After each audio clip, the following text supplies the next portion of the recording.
তারা কি করতেছিস? জামাইয়ের বিলাপ করতাম গেছি। ও কি মালাবু, হ্যাঁ জামাই আসতেছে বলে আপনি এত সাজাগুজা কেন করলেন?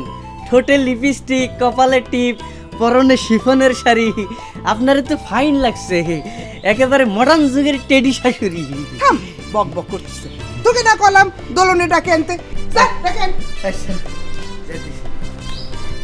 আসসালামু আলাইকুম। আরে সালাম দিতেছো কেন? কদম বুসি করো। 2 নম্বর মা, পাও আগায় দেন। আমার জামাই আমারে সালাম করবে না কদম বসি করবে সেটা আমার ব্যাপার, তুমি এর মধ্যে নাক গলাতে আসবা না। আসবো না মানে? 2 নম্বর মা কি করছেন এসব? উনি হচ্ছেন আমার ছোট বোনের জামাই, তারে আদব কায়দা শেখানো তো আমার কর্তব্য। আই তারা যা তো জামাইরে বেনুর ঘরে দিয়ে আয়। যা বাবা, ঘরে গিয়ে বিশ্রাম।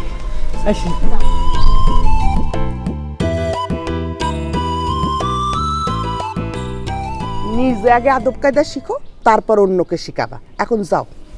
আপনি হচ্ছেন আমার 2 নম্বর মা, তার উপরে কাল রাতে আমি খবর পেয়েছি আমাকে নাকি আপনার আন্ডারে চলাফেরা করতে হবে।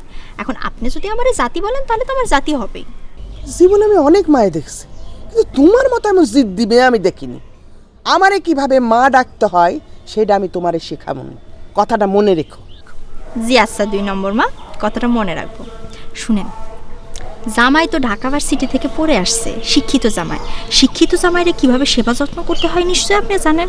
আর যদি না জেনে থাকেন তাহলে পারে আমারে খবর দিবেন, আমি আপনারে শেখাই দেব। ঠিক আছে? আসসালামু আলাইকুম।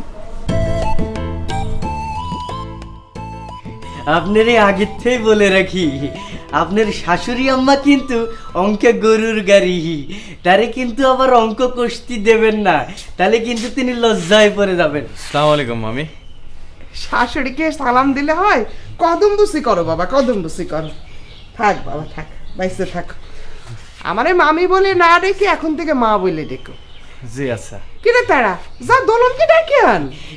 ও হ্যাঁ যাচ্ছি, আসলে আমার মাথার কিছু ঠিক নেই, আপনারে তো বলাই হয় নাই। আমি একজনের কাছে এমন এক বিরাট হিট খেয়েছি, এটা আমি কি করে সহ্য করব জানি না। আপনি একটু ওয়েট করেন, আমি আপনার স্ত্রীরে ডেকে নিয়ে আসতেছি। তুমি রেস্ট করো বাবা, আমি যাই দেখি রান্নাঘরটা দেখি। জি আচ্ছা।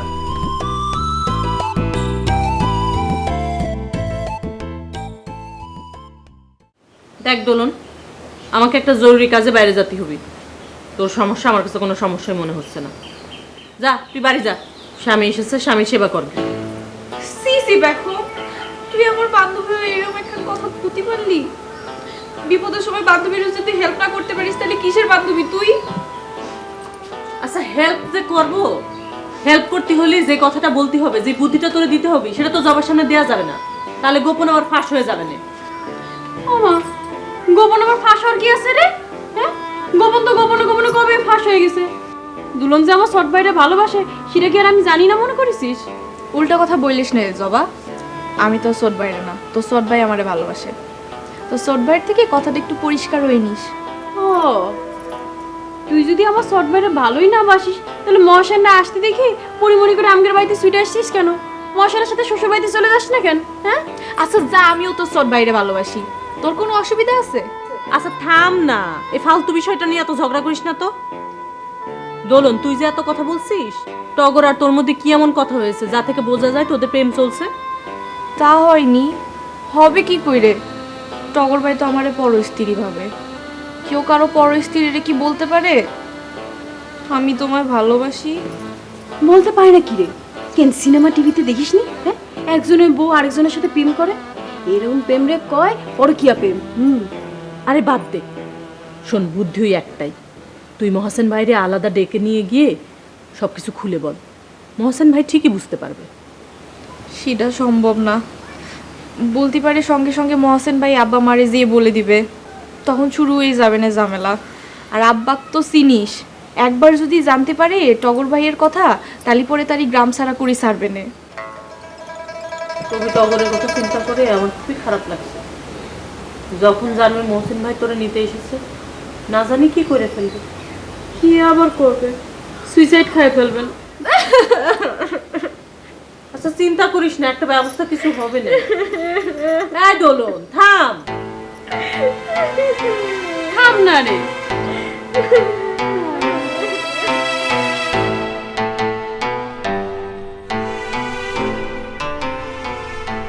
এনি প্রবলেম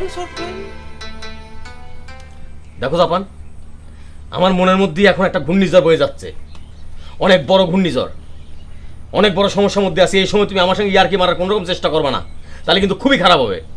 চুপচাপ দোকানে উঠে দোকানদারি করো।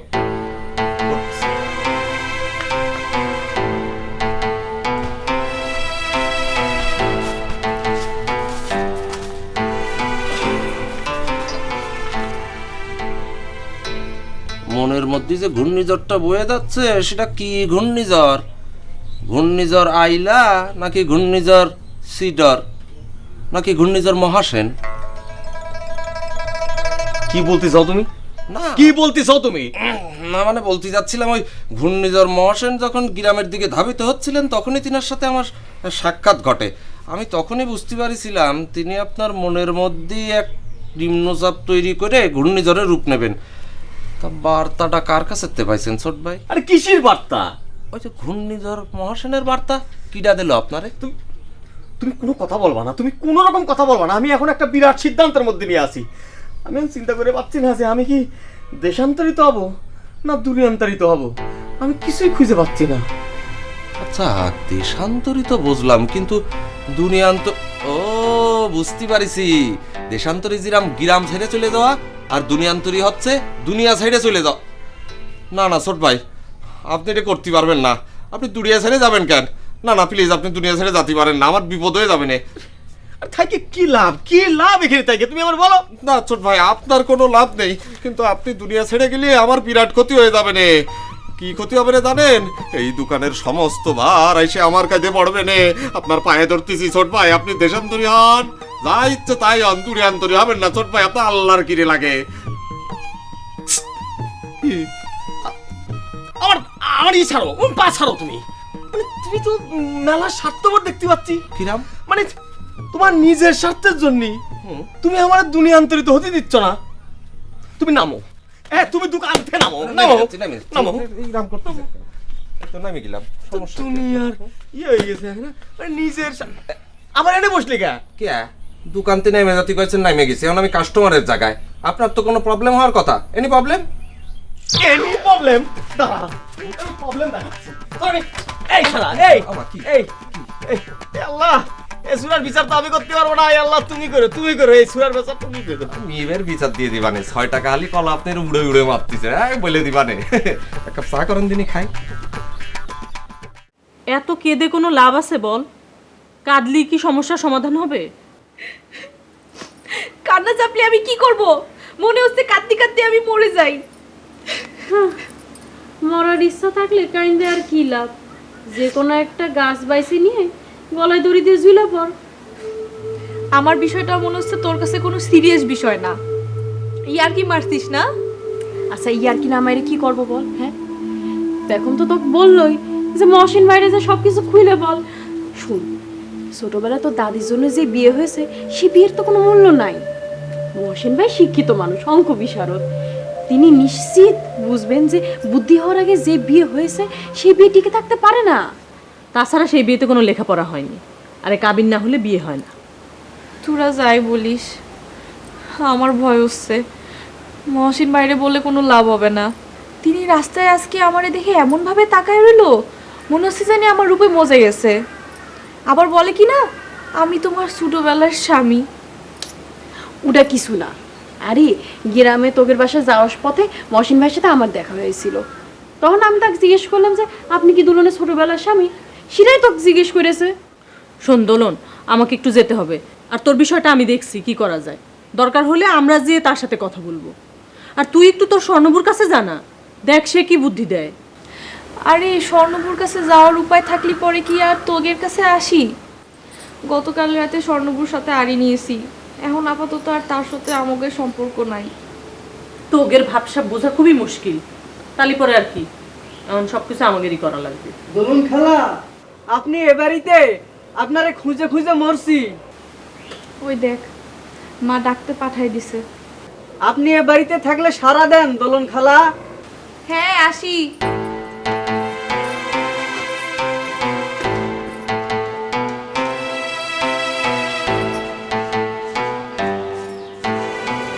হয়েছে তার মামা? আপনার হাজার ব্যান্ড মহসিন খালু এসেছেন, আপনার মা আপনারে ডেকে নিয়ে যেতে বলেছে। তুমি গিয়ে বলো আমি আসতেছি। জি আচ্ছা। আমাকে এখন আমার পুকুর ঘাটে যেতে হবে, সেখানে তোমার ভাই আবার আমার জন্য অপেক্ষা করতেছে। সে তো আরেক কাণ্ড করে বসে আছে। আচ্ছা পেখম, তো কতবার বলেছি, হ্যাঁ তুই বেনু ভাইয়ের ভালোবাসাটা মাইনে নিলেই পারিস। হ্যাঁ তুই যতদিন পর্যন্ত তার ভালোবাসা মাইনে না নিবি ততদিন পর্যন্ত তো সে একটার পর একটা কাণ্ড ঘটাতেই যাইবে। আই, আমার ভালোবাসা আমি কিভাবে হ্যান্ডেল করবো সেটা আমি বুঝবো, তোর এর মধ্যে কথা বলা লাগবে না। আরে ভালোবাসা হচ্ছে স্বর্গীয় জিনিস, এটা পাতি হলে অনেক সাধনা করতে হয়। সাধনা করতে করতে যখন ছুটে যাইবে না তখন বুঝবি। তোরা আমার বিষয়টারে কোনো পাত্তাই দিছিস না, নিজেরা নিজেদের বিষয় নিয়ে আসিস।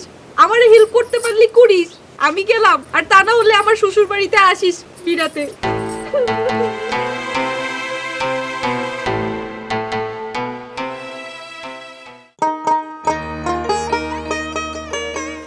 সরি বেগম, একটু লেট হয়ে গেল। তা তুমি কখন আইছো? রে খোদা রে, কি ফাউল কাজ করে ফেললাম, কারে ভাইবে কি করে ফেলেছি।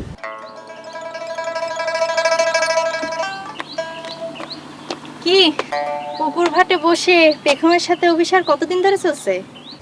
একজন মনে হয় ভুলে গেছে যে তার সাথে আমরা আড়ি নিছি, তার সাথে আমাদের কথা বন্ধ। আড়ি নিলেও তো পালার মহড়ার ডায়লগ দেওয়ার সমস্যা নাই। ধরে নেওয়া যাক এখন পালার মহড়ার ডায়লগ চলতেছে। তা অবশ্য হতে পারে, কারণ মা অবশ্য পালার ডায়লগ আদান প্রদানের জন্য পারমিশন দিয়েই রাখিছে। তা কি জিজ্ঞেস করা হচ্ছিল? জিজ্ঞেস করতেছিলাম পেখমের সাথে এখানে বসে অভিসার কতদিন ধরে চলতেছে। যিনি প্রশ্নটা করলেন তার বোধহয় জানা নেই যে বিলাস নটরাজের নয়া পালায় পেখমের সাথে আমার 12টা সিন রয়েছে। আমরা মহড়ার বাইরে সেই সব সিনের মহড়া করে থাকি। এইখানে অভিসারের কোনো বিষয় নেই, অভিসারের কোনো প্রশ্নই ওঠে না। এর আগেও বলেছি, সত্য কথাটা আমার সামনে সরল মনে স্বীকার করাটাই ভালো, তা না হলে বিপদে পড়া লাগতে পারে। সত্যি কথাটা আমি সরল মনেই স্বীকার করেছি যে পদে এই বেনুখুনকারের এত শখ নেই যে পুকুর ঘাটে বসে অভিসার করতে হবে। এখানে পালাগানের এক্সট্রা রিহার্সাল করা হয়। ঠিক আছে, কথাটা শুনে রাখলাম, সত্য সত্য পরে বিচার করা হবে।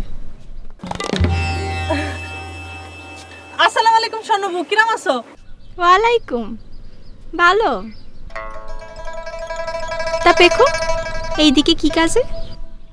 জি এইদিকে রিহার্সাল। তা কিসের রিহার্সাল জানতে পারি? সেটা তো অলরেডি জানানোই হয়েছে। নয়াপালায় ওর সাথে আমার 12টা সিনের এক্সট্রা রিহার্সাল। জি 12টা পালা নয়া সিনের এক্সট্রা রিহার্সাল। কি 12টা পালার এক্সট্রা সিনের নয়া রিহার্সাল? জি না, ভুল বলেছি, নয়া পালার 12টা সিনের এক্সট্রা রিহার্সাল। ঠিক আছে, করো, এক্সট্রা রিহার্সাল করো। রিহার্সাল খুবই উপকারী জিনিস। কি ব্যাপারটা কি? স্বর্ণবু হিসাব জিজ্ঞেস করলো কেন? বসো আগে, তারপর বলতেছি, আসো।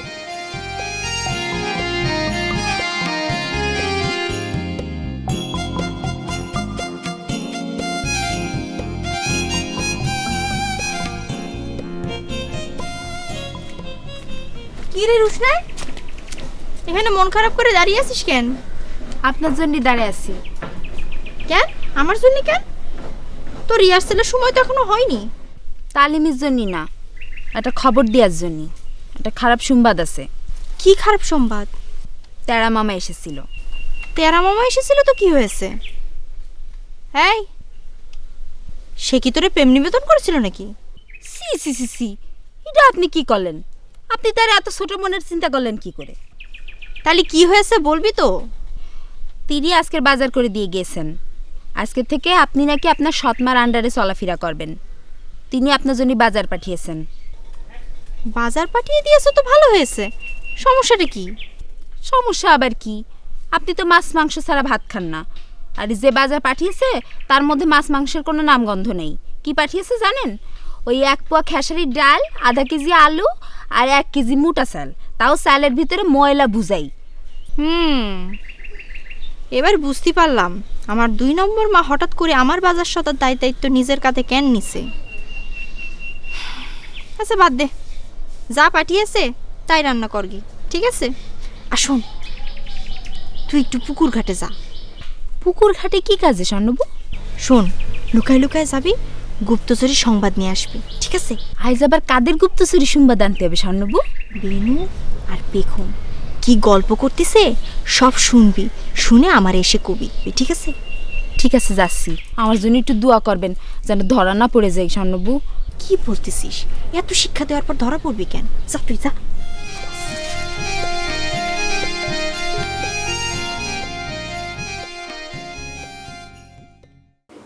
আসলে সব সমস্যার মূলে ছিল একটা তাবিজ। তাবিজ? হ্যাঁ, একটা তাবিজ। তোমারে বশ করার জন্য আমি একটা তাবিজ ইস্তেমাল করতেছি, যত গন্ডগোল হয়েছে। আমারে বশ করার জন্য আপনি তাবিজ ইস্তেমাল করেছেন? সি বেনু ভাই, সি বলো না পেখম, সি বলো না। এছাড়া আমার আর কোনো উপায় ছিল না। কিন্তু ভাগ্যের এমন পরিহাস, সেই তাবিজ আসলে বশ করার তাবিজ ছিল না। তাবিজটা ছিল তার উল্টো। কাউকে ভুলতে হলে ওই তাবিজ ইস্তেমাল করতে হয়। আমারে তেরা ভুল বুঝে ওই তাবিজ পরায় দিয়েছিল। আমারে বশ করার জন্য তেরা আপনারা তাবিজ এনে দিয়েছে। তেরা তাবিজ পেল কোথায়? সে অনেক ঘটনা, শুধু এইটুকু জানে রাখো, টগর দোলন রে ভুলার জন্য ওই তাবিজ পড়েছিল। কিন্তু কয়েক হাত ঘুরে ওই তাবিজ আইসে পড়ে আমার গলায়। সেই তাবিজ পরার পরে এমন অ্যাকশন শুরু হলো, কি কব।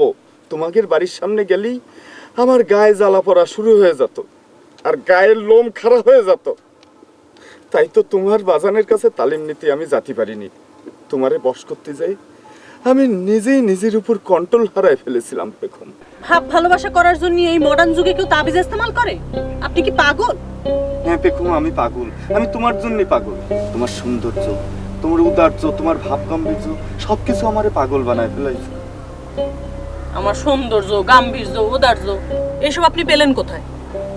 মেনু ভাই, এখন আমি যাচ্ছি, গিয়ে বাজানরে বলতেছি আপনার পাগলামির কথা।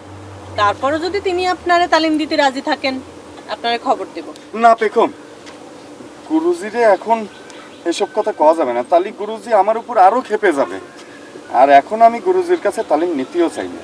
আমি তোমার কাছে তালিম নিতে চাই। তুমি আমারে তালিম শিখো। কিসের তালিম নিতে চান? ভাব ভালোবাসার। তুমি আমারে ভাব ভালোবাসা শিখাবা পেখম। আমি আপনারে ভাব ভালোবাসা শিখাবো কি করে? যে জিনিস আমি নিজেই জানি না সেটা অন্যেরই শিখাবো কি করে? আপনি জানেন ভাব ভালোবাসার কত জ্বালা? ভাব ভালোবাসা করলে কত কষ্টপাতি হয়? নিজের বোন দোলনরে দেখতেছেন না? কবি টগরে সে ভালোবেসে ফেলেছে, অথচ মহসিন ভাই তারে নিতে এসেছে। দোলন কত কাঁদছে আপনি জানেন? জানি, কিন্তু কি করব কও? সবই তো আব্বার হাতে। আর আব্বা তো দোলন রে শ্বশুর বাড়িতে না পাঠায় ছাড়বে না। নিজের প্রেমের জন্য তাবিজ ইস্তেমাল করতে পারেন, বোনের প্রেমের জন্য কিছু করতে পারেন না? তাহলে তো আপনি স্বার্থপর। তাহলে এখন আমি কি করব পেখম? আমার কি করা উচিত কও? দোলনের প্রেম যদি আপনি বাঁচাতে পারেন, তারা যদি মহসিন ভাইয়ের সাথে শ্বশুরবাড়ি যাওয়া থেকে রক্ষা করতে পারেন, তখন আপনি আমার সামনে আসবেন, আমি ভেবে দেখব। উফ, কি অগ্নি পরীক্ষার মধ্যে ফেলায় দিলা পেখম। এ তো আমার দ্বারা সম্ভব না। সম্ভব না হলে তো কিছু করার নেই বেনু ভাই। আগে অন্যের প্রেমের মূল্য দিতে শেখেন, তারপর নিজে প্রেম করতে আসবেন। চলি। পেখম, এ কি অগ্নি পরীক্ষার মধ্যে ফেলায় গেলে পেখম। দোলন রে মহসিন যাতে শ্বশুর বাড়ি না নিয়ে যেতে পারে তার ব্যবস্থা করতে হবে। এ তো কঠিন পরীক্ষা। হোক হোক, যত কঠিন পরীক্ষাই হোক, এই পরীক্ষায় আমারে উত্তীর্ণ হতেই হবে। আমার সন্দেহটাই তাহলে ঠিক হলো, কি বলিস গোলাপ? কি বলতেছো নটরাজদা? তোমার সন্দেহের সাথে তো কোনো মিলই নেই। তুমি বলেছিলে এটা ঘনশ্যামের কাজ, কিন্তু আসলে তো এমন একজনের সন্ধান পাওয়া গেল যার কথা তুমি স্বপ্নেও ভাবনি। সব কিছু দিয়ে একটা কৃতিত্ব নেওয়া তোমার স্বভাব নটরাজদা। ফালতু কথা বলতেছিস গোলাপ। আসলে আমি সন্দেহ কাক করেছি সেটা আমি প্রকাশ্যে বলেছি নাকি? আমি সেটা গোপন রেখেছিলাম রে বোকা। আসামি ধরা এটা একটা কৌশল। আচ্ছা ঠিক আছে, মানলাম। তবে সবচেয়ে বড় কাজটা কি হয়েছে জানো? সেটা হচ্ছে পোস্টারগুলোকে আটক করা গেল। আজ যদি 2-4 গ্রামে এই পোস্টার মারা হয়ে যেত, তাহলে তো বিষয়টা সামাল দেওয়া খুবই কঠিন হয়ে যেত। একটা কথা জেনে রাখবি, সত্যের জয় সবসময় হবে। আমি রাত জেগে আমার মেধা ঘাম শ্রম দিয়ে যে পালা রচনা করেছি, সেই পালা যে অন্যের পালা বলে অপবাদ দেয়া এটা যে অন্যায়, এই অপবাদকারীকে হাতে নাতে ধরার মধ্যে দিয়ে সেটা প্রমাণ করে। কিন্তু আমার যেটা সমস্যা যাচ্ছে তার তো কোনো সমাধান হচ্ছে না বিলাসদা। কি সমস্যা? ওই যে তোমাকে বলেছিলাম না, আমাকে দোকান থেকে কিছু ওই গ্রামের জন্য সেবামূলক কাজকর্ম করতে চাই। হ্যাঁ বলেছিলি, তাতে সমস্যা কি? সমস্যা হচ্ছে খুনকার চাচা সেটা হতে দিচ্ছে না। সে নানাভাবে কাজটাকে বাধা দেওয়ার চেষ্টা করে যাচ্ছে। শেষমেশ কী হয়েছে জানো? গ্রামের মধ্যে ভ্যান চালাতে হলে নাকি জাপানের ড্রাইভিং লাইসেন্স নিতে হবে। আসল কথা হচ্ছে কি গোলাপ, খুনকার চেয়ারম্যান চায় না যে তুই সেবামূলক কাজকর্ম করিস। তার সন্দেহ যে তুই সেবামূলক কাজকর্ম করে পরবর্তীতে তার সাথে চেয়ারম্যান ইলেকশনের কন্টেস্ট করবি। এটা কোনো কথা হলো? আমি করবো চেয়ারম্যানের কন্টেস্ট? এটা একটা কথা? আচ্ছা ঠিক আছে, তুমি তাহলে যাও, আমি দোকানের দিকে যাই। বিকেলে কি মিটিং হবে নাকি সরাসরি রিহার্সালে চলে আসবো? মিটিং তো করতেই হবে রে গোলাপ, বিষয়টা সবাইকে ক্লিয়ার করতে হবে না? সবার মন থেকে সন্দেহটা দূর করতে হবে। যেই পালা আমারই নিজ হাতে রচনা, এই শিল্পীর হাতে শিল্পিত রচনা। যা, সময় মতো চলে আসিস। দে এটা দে। আচ্ছা চলে আসবো। আচ্ছা।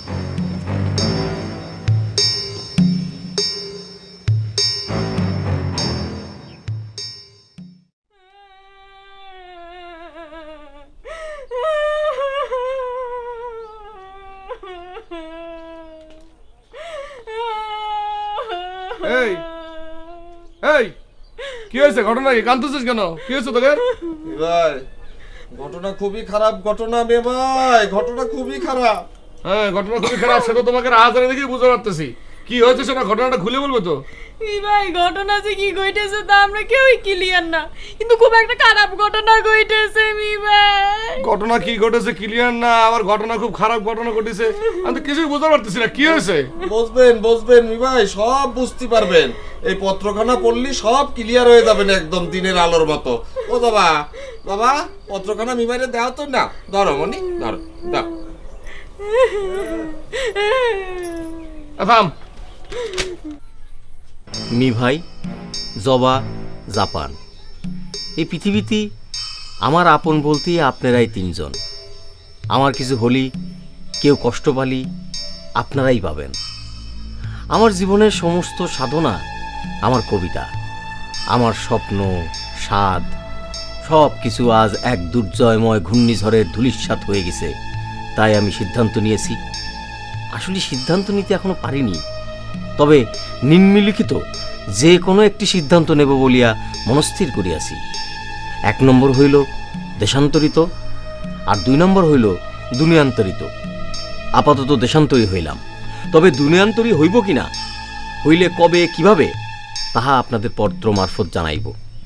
ইতি আপনার আদরের স্নেহের ব্যর্থ কবি মঞ্জুর উদ্দিন টগর। সাং তিসখালি। খুদা হাফেজ। বাংলাদেশ দীর্ঘজীবী হোক।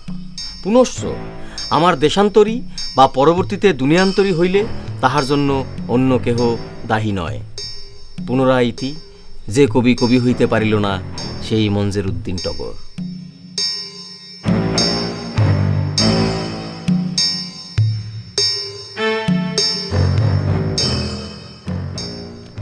আচ্ছা কি এরকম ঘটনা ঘটলো যে দেশান্তরী হতে হলো তাকে, আর দুনিয়ান্তরের মানেটা কি? ভাই দেশান্তরী মানে হচ্ছে যেরকম দেশ ছেড়ে চলে যাওয়া, আর দুনিয়ান্তরী মানে হচ্ছে দুনিয়া ছেড়ে উপরে চলে যাওয়া। বুঝতে পারিছেন? ও তার মানে কি সে সিটির মাধ্যমে সুইসাইড করার থ্রেট দিয়েছে নাকি? তাহলে কি মি ভাই এত কান্নাকাটি করছে কিসের জন্য? চিন্তা করে দেখেন মি ভাই, ছোট ভাই যদি সুইসাইড খায় তাহলে আমার অবস্থাটা কি হবে না? হ্যাঁ, এই দোকানের সমস্ত ভার এসে আমার কাঁধে পড়বে না, তখন আমি কি করবা নে? ও আল্লাহ আল্লাহ। টাকার কোথায়? আরে ডাকো, আর কাছে সব শুনি, ডাকো। আরে কি আশ্চর্য, আপনার হুশবোধ কি সব লোপ পেয়ে গেল? আপনি চিঠিতে কি পড়লেন? হ্যাঁ, সে লিখিছে না দেশান্তরী হচ্ছে, তার মানে কি? আজ যে দেশান্তরে তারা কোন থেকে খুঁজে পাবেন আপনি বলেন? হ্যাঁ সেটা তো ঠিক। আচ্ছা তার হঠাৎ করে মোটিভ হলো কি জন্য বলো দিনি? প্রেম মি ভাই, প্রেম প্রেম আমার জট বাইরে দেশান্তরী কইরেছে। মি ভাই, বড় প্রেম শুধু কাছেই টানে না, দূরেও ঠেলিয়া দেয়। শরৎচন্দ্রের এই কথা অক্ষরে অক্ষরে ফলিয়া গিয়াছে। আপনি তো অবশ্য তার সব কথাই জানেন, আপনারে কিরাম করে বলি। ও তোমা তোমা বলো না, মি ভাইয়ের ঘটনাটা একটু খুলে বলো। দুলনের প্রতি তো আমাদের ছোট ভাইয়ের একটা টান ছিল, সেটা আপনি জানেননি ভাই। আজ মেলা দিন পর দুলনের ছোটবেলার স্বামী মহাসেন এসেছে দুলনে তুলে নিয়ে যাওয়ার জন্য। সিটির মধ্যে যে ঘূর্ণিঝড়ের কথা উল্লেখ করেছে ছোট ভাই, সেই ঘূর্ণিঝড় আর কেউ না, ঘূর্ণিঝড় মহাসেন। ও আচ্ছা আচ্ছা আচ্ছা, এবার তাহলে বুঝতে পেরেছি যে সিটির আসল রহস্য হচ্ছে গিয়ে প্রেমে হিট খাওয়া। মি ভাই, ছোট ভাই যদি দুনিয়ান্তরী হওয়ার ডিসিশন নিয়ে থাকে তাহলে কি হবে মি ভাই? আর থাম, চিন্তা করতে দে, চিন্তা করতে দে। থামান, তুমি এক কাম করো, তুমি এক্ষুনি ভ্যান নিয়ে বাজার চলে যাও, বাজার থেকে একটা মাইক ভাড়া করে 2-4-10 গ্রামে এলান করে দাও, টগর নামে যদি কারো পাওয়া যায় তাকে পাকড়াও করে আমাদের কাছে তো সোপর্দ করে দেয়। যাও। কিন্তু আমি তো ভ্যান চালাতে পারবো না আমি ভাই, ওই খুনকার চেয়ারম্যান আমারে বলে দিছে ড্রাইভিং লাইসেন্স ছাড়া ভ্যান চালানো নিষেধ। এই বিপদের সময় এইসব নিষেধ মেষেধ মানা যায় নাকি? তুমি যাও। আর এই যাবা তুই দোকানদারি কর, আমি দেখি অন্য কি করা যায়, কি করা যায়, কি করা যায়। ও বাবা, বুঝতে পারিছো জিনিসপত্রের দাম যেটা তুমি জানো না সেটা খদ্দেরের কাছে জিজ্ঞেস করে নেবা। না তো চিন্তা করো না, তুই যে কামের জন্য মি ভাই বলেছে সেই কাম করতে যাও। মি ভাই আমার ছোট ভাই যদি কিছু হয়, আমি আর বাঁচব না মি ভাই। দৌড়ের কথা আতো, তুমি যাও, দেখছি।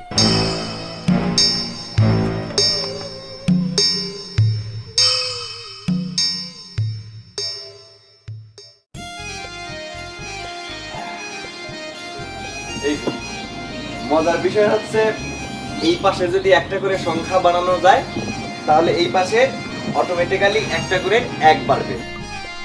বাবারে, তুমি তো দেখতেছি আসলেই অঙ্ক পুত্র। তুমি কি সারাদিন অঙ্ক নিয়ে থাকো নাকি বাবা? জি, আমি অঙ্ক খাই, অঙ্ক পরিধান করি, অঙ্ক ঘুমাই। বাবা বাবা বাবা, জামাই কি বলে? অঙ্ক খায় অঙ্ক পড়ে? অঙ্ক করতে করতে কি জামাইয়ের মাথা শর্ট হয়ে গিয়েছে নাকি? ভাবি, জামাইয়ের মাথায় কি পানি ঢালতে হবে? বাজে কথা বলো না তো, ওর মাথা খারাপ হয়ে যাবে কিসের জন্য?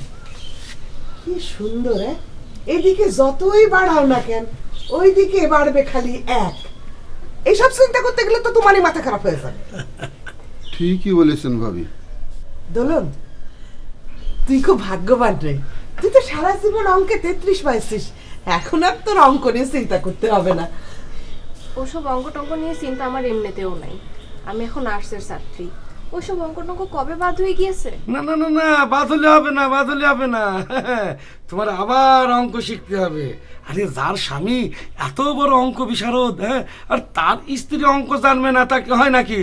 ও বাবা মহসেন, তুমি তোমার স্ত্রীরে বাড়িতে নিয়ে যে আচ্ছা করে অঙ্ক শেখাবা। হ্যাঁ যে আচ্ছা ঠিক আছে। আব্বা, আপনি যেভাবে ফ্রি স্টাইলে স্বামী স্ত্রী করে যাচ্ছেন তাতে তো মনে হচ্ছে ওগো কাবিন করে বিয়ে হয়েছে। আসলে তো কাবিন করে বিয়ে হয়নি, ঠিক না মা? দাদি মৃত্যুর আগে কয়ে গেছিল যে মহাসেন আর দোলনের বিয়ে হবে, এটা তো আসল বিয়ে না। হে তুই চুপ যা। বিয়ে না, আরে মুরব্বী একটা কথা কয়ে গেলে ওটাকে ফাইনাল ধরে নিতে হয়, বুঝেছিস? অঙ্ক খালু, আর একটা অঙ্ক দেখান, খুব মজা লাগছে। হ্যাঁ বাপ, দেখাও আরেকখানা অঙ্ক দেখাও। অঙ্ক যে এত মজার জিনিস তা আগে জানতাম না, দেখাও। এবার তাহলে বর্গফল দেখাই একটা।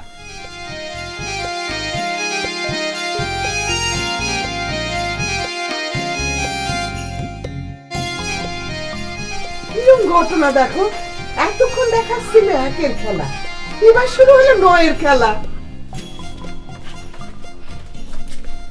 আচ্ছা মালাবানু, তোমার বিষয়টা তো বুঝলাম না। হ্যাঁ, তোমার মেয়ে দোলন তবু তো অঙ্কে 34 পেত, কিন্তু জীবনে তুমি একবারই অঙ্ক পরীক্ষা দিয়েছো আর দিয়ে এমন ডাব্বা মেরেছো যে অন্য সাবজেক্ট থেকে মার্কস কাটতে হয়েছিল। জামাইয়ের সামনে কিরকম কথা, চুপ করেন। আমার একটু উঠতে হবে, নটরাজদার বাড়িতে আবার জরুরি মিটিং আছে। তাহলে মহাসেন, তুমি সবাইকে অঙ্ক দেখাও, আমি মিটিং সেরে আসি, তারপর গল্প করবানি।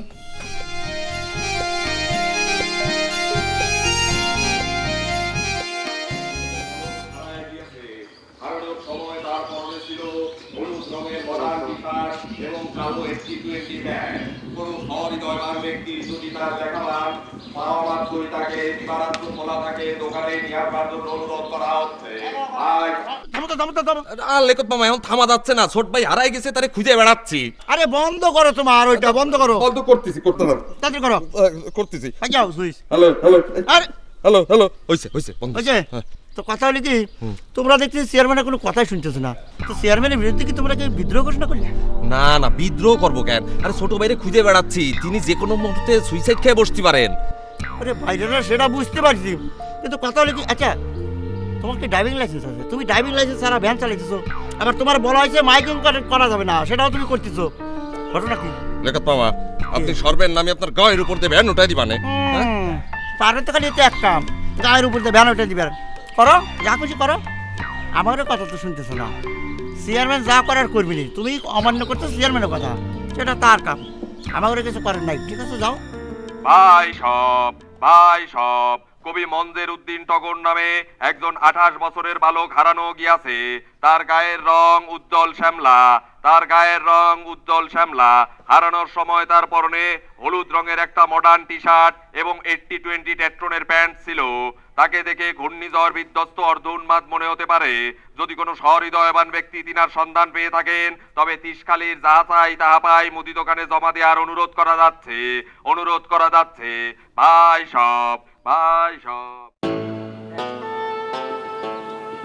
চিন্তা করিস না মা, মনের দুঃখে সে দেশান্তরী হয়েছে, কিন্তু দুনিয়ান্তরী সে হবে না। আপনি কিরম করে বুঝলেন ভালো কাকা? যারা সুইসাইড খায় তারা আগে থেকে এত কথা বলে না। সুইসাইড খাওয়ার আগে লোকজন একদম চুপচাপ হয়ে যায়। তা হতে পারে, কিন্তু দুলন্ডে যদি মহসেন ভাই বসা যায় নিয়ে যায়, সেটা দেখে তো আর ছোট ভাই সহ্য করতে পারবে না দলা কাকা। শোন, গ্রামে কখন কি ঘটছে, কে কি ভাবছে, কে কারে পছন্দ করে, সব আমি বুঝতে পারি। গ্রামের যুব সমাজের চোখ মুখ দেখে আমি বলে দিতে পারি কার ভবিষ্যতে কি আছে। মহসেন দোলন্ডে নিয়ে যাওয়ার জন্য আসেনি।